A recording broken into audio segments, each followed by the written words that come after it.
So coming in, I don't have a loudspeaker apart from my voice, which is pretty loud, as you can hear. So that's fine. Hopefully you can all hear me. Firstly, thank you everybody for coming along.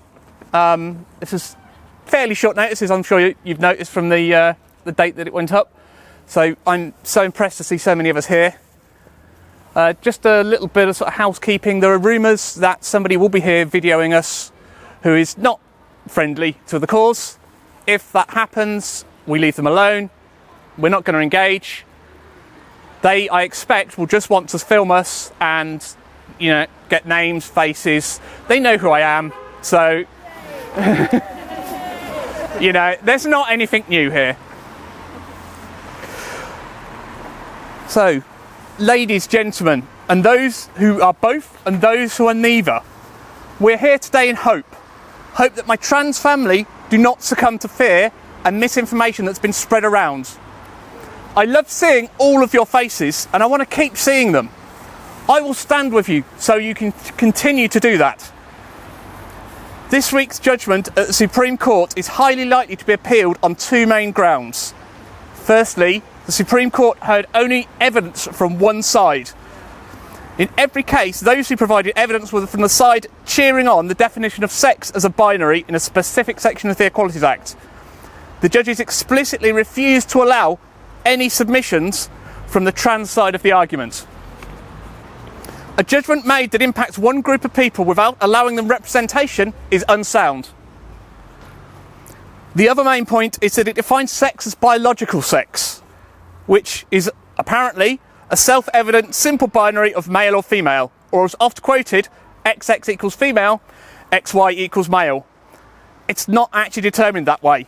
It's determined by the medical staff looking at the genitals of the newborn child and making a subjective opinion on their bodily anatomy. In short, it's defining a woman as what's between their legs. Additionally, within the UK, there's estimated to be up to 1.1 million people who are intersex. But if sex is binary, where have they gone? Have they just disappeared overnight? They fall into neither category, nor, if we tested chromosomes of everyone in the UK, would a number of men and women, they could well find themselves defined as the opposite sex to that which they have been presented as all their lives. It is so well known that we even have names for some of the conditions, such as Turner syndrome and Klinefelter syndrome. In short, if you ask a biologist, sex is complicated. It's not a simple binary. So how exactly is this self-evident without an objective definition of what it is?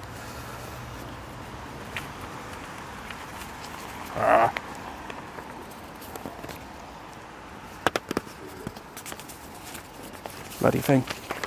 So, there are at least two solid grounds to cast doubt on the judgment this week. But as it stands, unfortunately, the judgment's been made, and for now, we should instead focus on the implications of that judgment and some of the myths that are currently flying around. Myth 1. The court said that trans women aren't women. That is false. The court did not define what a woman is in everyday life. It only clarified how the word sex is used in one specific part of the Equalities Act 2010. That's it. Myth 2. Trans women no longer have legal protection as women. In UK law, trans women are still protected from discrimination in UK law, both as women and as people who change their gender. And myth 3. The ruling bans trans women from women-only spaces. Nope. We can still access women's only spaces. The law allows for a rare exception, in some cases like women's shelters, but this has always been the case. Nothing changed in the ruling. And this last part is where the biggest impact might be felt. Organisations running single-sex services, like women's refuges, hospital wards, changing rooms, now have a stronger legal backing if they choose to exclude trans women, even those who have a gender recognition certificate. They can only do this if the exclusion is proportionate and serves a legitimate aim. So something like safety or privacy. While the ruling made will make it easier to exclude trans people from these spaces, there is no automatic ban. Exclusions must still be justified on a case-by-case basis. To exclude any people, they will also need to have a written policy stating the reasons for that. What this means is that we collectively are going to have to be brave. In the coming months, we cannot go silently into the night. We must not let our rights be taken away by simply rolling over and believing the myths that are currently being perpetrated in various segments of the press. And know, again, that I will stand with you. So the following advice was provided by Sea Change Happen Limited. Know your rights in public toilets. You are not breaking the law by using a toilet that aligns with your gender identity. You are protected under the Equality Act 2010, specifically gender reassignment characteristics.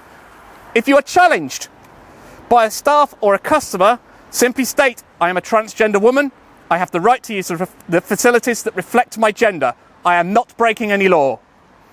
Ask to see the venue's toilet access policy and request a written incident form if asked to leave. If you're confronted by a customer or staff member and a customer says, you shouldn't be in here, respond, I'm here to use the facilities like everybody else. Please respect my privacy. If a staff member challenges you, respond with, I'm a transgender woman. I'm using the appropriate facility for my gender. Am I being asked to leave because I am trans? And you follow this up with, and can I see your written policy on toilet access, please? I'd like a record of this incident. If removed or escorted out, ask politely, I will be seeking advice under the Equality Act. Can you provide your contact details and a copy of the complaints process? In all cases, keep calm, be firm, don't disclose more than you're comfortable with, and know that if this happens, I will stand with you.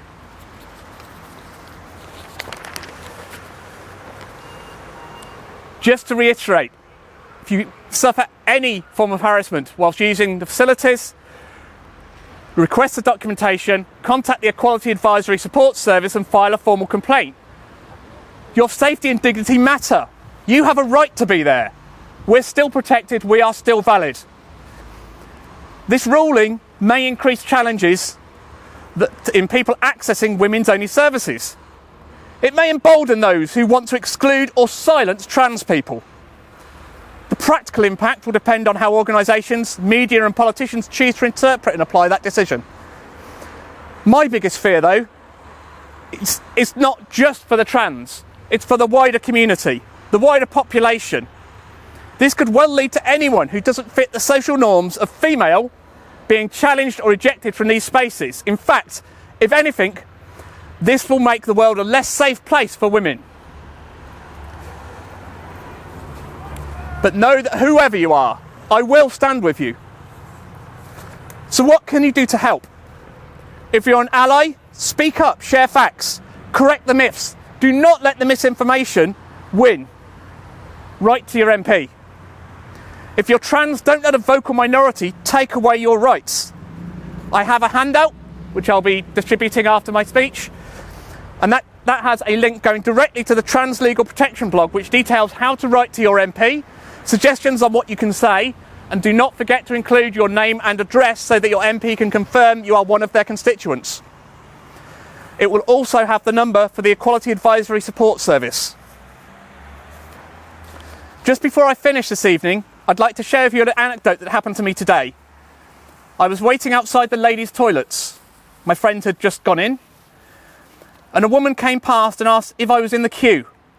No, I said, feel free. And she smiled and happily went in. That was it. No pushing past me, no dirty looks, just one woman asking another if there's a queue, and quite thankful to find out there wasn't. This is the future I want to live in. At the end of the day, trans people are still people. UK law sees and protects them in that way, and I appreciate this still has some way to go for those of you who are non-binary. We have rights in the Equality Act 2010, and we need to stand up for those rights. And if you do stand up for those rights, know that I will stand with you. In hope.